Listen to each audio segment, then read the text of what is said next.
कि 500 लोगों की परमिशन है, तो ऐसा नहीं है। ये मैदान एक बार देखोगे ना तो खुला मैदान है, ये 500 लोगों के लिए नहीं है। ये भारत का सबसे बड़ा मैदान मान लीजिए, यहाँ पे बड़े से बड़े काम हुए हैं और अन्ना आंदोलन से लेकर सारे आंदोलन इसी मैदान में हुए हैं, तो बहुत बड़ा मैदान है और सिर्फ 500 लोगों के लिए नहीं है ये। तो इस बात का भी ध्यान रखें और सारे बच्चे आए ज़्यादा से ज़्यादा। बाकी रवि भाई 2-4 बातें आपको कहेंगे, और उससे पहले मैं एक बात और कह देता हूँ कि आप खुद भी आएँ, जो भी आपके जानने पहचानने वाले लोग हैं सबसे बोलें कि लाइब्रेरी बंद करो, छोड़ो। जैसा एसएससी का हाल है भाई, पेपर अगर फेयर नहीं हुआ ना तो सिलेक्शन नहीं होगा। बाकी रवि भाई 2-4 बातें आपको बताएंगे। आज हम सवेरे से ही यहाँ ग्राउंड पे आके खड़े हैं, कल रात को भी 4 बजे तक लगे रहे।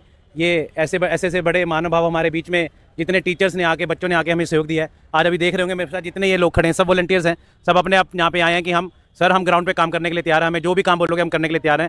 24 और 25 ये ऐतिहासिक दिन, और आज ऐतिहासिक इस मैदान से आप एक बार, मैं बोलूँगा कैमरामैन को, आप प्लीज़ ऐतिहासिक जो मंच है यहाँ रामलीला का वो भी दिखाएं, ताकि लोगों को पता लगे इस ऐतिहासिक मंच से आज फिर बच्चों को पहली बार स्टूडेंट्स को यहाँ पे आने का मौका मिला है।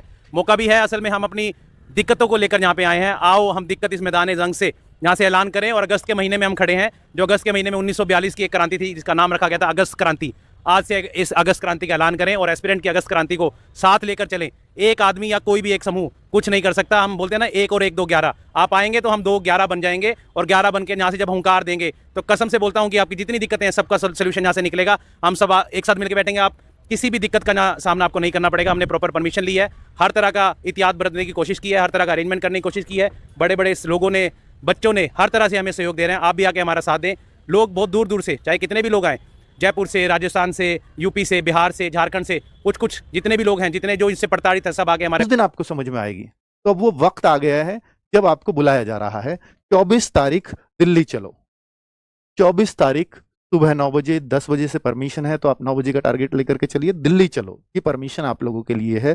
टीचर्स ने, विद्यार्थियों ने जोर लगाए हैं कि भाई ये अंतिम प्रयास, अगर इसमें हम भीड़ नहीं जुटा पाए खूब कहने के बाद भी बच्चों से, तो फिर शायद हम ऐसे प्रोटेस्ट को, जो हम हिम्मत भरते हैं, हम शिक्षक की, बच्चों की, इतने बच्चे हमारे पीछे हैं, शायद वो हिम्मत टीचर्स की टूट जाएगी, ये पक्का है। तो इसलिए आपको आना तो पड़ेगा, और अगर आप आए तो टीचर आपके लिए जान लगा देगा, इसमें कोई शक नहीं। ठीक है, तो अगर मैं देखूं कि वे दिल्ली आना क्यों जरूरी है, तो मैंने आपको बता दिया कि जरूरी इसलिए है क्योंकि हम ये मानते हैं कि हमारे साथ बहुत सारे बच्चे जुड़े हुए हैं, और अगर हम आवाज उठा रहे हैं तो पीछे, हमारे पीछे खड़े हैं हमारे साथ हर हाल में। क्योंकि हम लोग कितने हो जाएंगे, शिक्षक 100 150 200 इकट्ठे हो जाएंगे, हमें तो कोई भी इकट्ठा करके किधर भी फेंक सकता है ना। लेकिन जब एक बहुत बड़ा हुजूम होता है, उसकी सबको सुननी पड़ती है।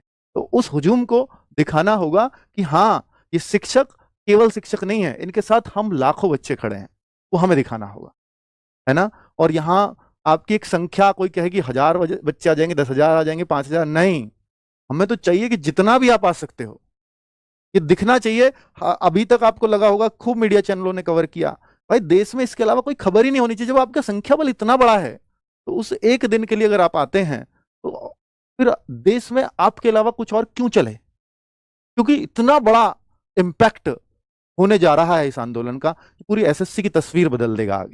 आगे ना केवल ये एसएससी पे फर्क डालेगा, बल्कि जो स्टेट एग्जाम्स हैं, जो रेलवे के एग्जाम्स हैं, ये आंदोलन उस पर फर्क डालेगा कि ये बच्चे अगर एसएससी में इकट्ठा हो सकते हैं तो ये कहीं भी इकट्ठा हो सकते हैं। और आज इनके साथ कुछ भी अन्याय नहीं किया जा सकता, क्योंकि जो इनको लीड करने वाले शिक्षक है ना, वो इनके साथ हमेशा खड़े रहते हैं।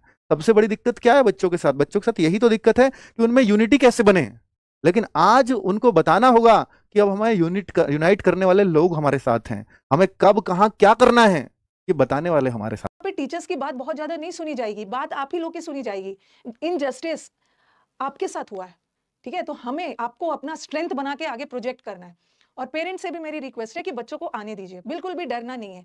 बच्चे टीचर्स के साथ है और बच्चे सुरक्षित है।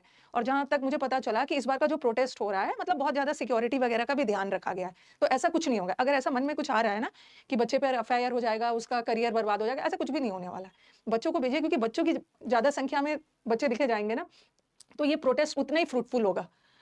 ओके, तो मेरे सिर्फ कमेंट बॉक्स में नहीं बोलना है कि मैम हम आपके साथ हैं। अगर आप रियली में मेरे साथ हो, और आपको मेरे साथ थोड़ी होना है, ओके, मेरे साथ, और मुझे आपको रिक्वेस्ट करने की भी जरूरत नहीं है, आपके हक की लड़ाई है, तो आपको किसी हाल में आना है, ठीक है। कुछ ऐसा करना है ना कि आप सीजीएल को थोड़ा सा और टाइम ले लीजिए, ठीक है, थोड़ा सा और टाइम ले लीजिए, बट सीजीएल के लिए जब आप प्रिपेयर्ड हो तभी आप सीजीएल लीजिए, और बाकी सारे एग्जाम्स को कैंसिल करिए। बच्चे तैयार है, फिर से पढ़ लेंगे, बट सही तरीके से फेयर एग्जाम्स होना चाहिए और फेयर रिजल्ट्स आना चाहिए। तो सिर्फ कमेंट बॉक्स में नहीं बोलना मैम जिंदाबाद, हम आपके साथ है, आना है और भारी संख्या में आना है। जितनी ज़्यादा भीड़ रहेगी ना उतनी ज़्यादा वो प्रोटेस्ट इफेक्टिव होने वाला है। ये सोच के आना है ना कि ये अंतिम प्रोटेस्ट है। पिछले 1 साल से मैं देख रही हूँ ना प्रोटेस्ट पे प्रोटेस्ट हो रहा है। जब भी कोई एग्जाम हो रहा है बच्चों का भी यही काम रह गया। हम टीचर्स भी आके बच्चों को यही बोलते हैं देखो ट्विटर कैंपेन करना है, सब लोग रेडी हो जाना है, प्रोटेस्ट होना है, मतलब यही रह गया है। बच्चे पढ़े कि प्रोटेस्ट में शामिल हो। तो ये सोच के इस बार आप लोग आना ना कि ये हमारा एकदम हो चुके हैं, सब कुछ यहां पर हो चुका है और पूरा मैदान मेरे भाई यहां तैयार हो चुका है। मैं आपको इस बात को बता दूं और परमिशन साफ तौर पर मैं आपको दिखा दूं, हम कहीं पर भी कोई भी काम इलीगल नहीं करेंगे जिससे हमारे बच्चों के ऊपर में बात आए और इस एडिक्विटी को हटा करके रहेंगे। एक ऐसी संस्था यहां पर जिसने बच्चों के साथ मजाक किया है, खिलवाड़ किया है, यहां पर कहीं ना कहीं उनके साथ में धोखा किया है, उसको हटाने की बारी अब आ चुकी है, उसको जड़ से उखाड़ने की बारी आ चुकी है और उसको हम लोग नहीं छोड़ेंगे। पीछे से पूरी तरीके से आदमी इसमें लगा हुआ था और मैं आपको बताऊं दिल्ली के इतिहास में अन्ना के आंदोलन के बाद में यह दूसरा एक ऐसा आंदोलन होने वाला है रामलीला ग्राउंड में जिसकी परमिशन मिली है। सबसे बड़ी बात। दूसरी बात, पूरे भारत में दिल्ली में अगर हम बात करें तो बच्चों का यह सबसे बड़ा आंदोलन होने वाला है जो किसी संस्था के खिलाफ है, जो उनके यहां पर हो रही कमियों के ऊपर में खिलाफ है, जो उनके साथ हो रही नाइंसाफी के ऊपर में खिलाफ में है। और ये सारा का सारा परमिशन मिल चुका है और जगह कहां है, डेट कहां है मैं बता देता हूं। 24 अगस्त को यहां पर डेट मिला है। 24 अगस्त से लेकर के आप आगे तक कंटिन्यू कर सकते हैं, लेकिन एक महाशक्ति प्रदर्शन करने की आवश्यकता है जो आप सभी मिलकर के करेंगे, सभी शिक्षक मिलकर के करेंगे, सभी बच्चे मिलकर के करेंगे और वो करेंगे 24 अगस्त सुबह 9 बजे से। जगह कहां पर होगी तो रामलीला मैदान। और कहां पर है तो ये दिल्ली में नियरेस्ट मेट्रो स्टेशन, मेरे भाई नई दिल्ली मेट्रो स्टेशन है, येलो लाइन में। मेरे दम पर जो हो सकता था, मेरी टीम के दम पर हो सकता था, इन बच्चों के दम पर जो हो सकता था, इन्होंने आकाश पाताल एक करके वो चीज खोद करके निकाली है और आपके सामने रखा है। अब मेरे भाई ये आवाज आपकी है कि क्या आप बैठ करके मुख्य दर्शक बनना चाहते हैं और आप ये देखना चाहते हैं कि कैसे सॉल्वर लोग आपस में कंपटीशन करके कट ऑफ को बढ़ा करके नौकरी लेके चले जाते हैं और तुम मासूम बेचारे यहां पर बैठ करके अपने घर में एक सरकारी नौकरी का आस देखते रह जाते हो, लेकिन 4 साल तक तुम्हारा सिलेक्शन नहीं होता है। अगर तुम इसी में जीना चाहते हो तो अपने घर में बैठो, लेकिन अगर तुम यहां पर अपने हक की लड़ाई लड़ना चाहते हो तो तुम्हें यहां पर 24 अगस्त 9 बजे रामलीला मैदान पर आना पड़ेगा और यहां पर सरकार तक अपनी आवाज पहुंचानी पड़ेगी, उस एडिक्विटी को हटाना पड़ेगा। इसके अलावा जीवन में तुम्हारे पास में ऐसा मौका नहीं मिलने वाला है। कितनी विनतियां करनी पड़ी, कितने जुगाड़ लगाने पड़े, कितने सेटिंग करनी पड़ी, क्या क्या नहीं करना पड़े मेरे भाई, ये सारे के सारे परमिशन के लिए वो हम लोग जानते हैं।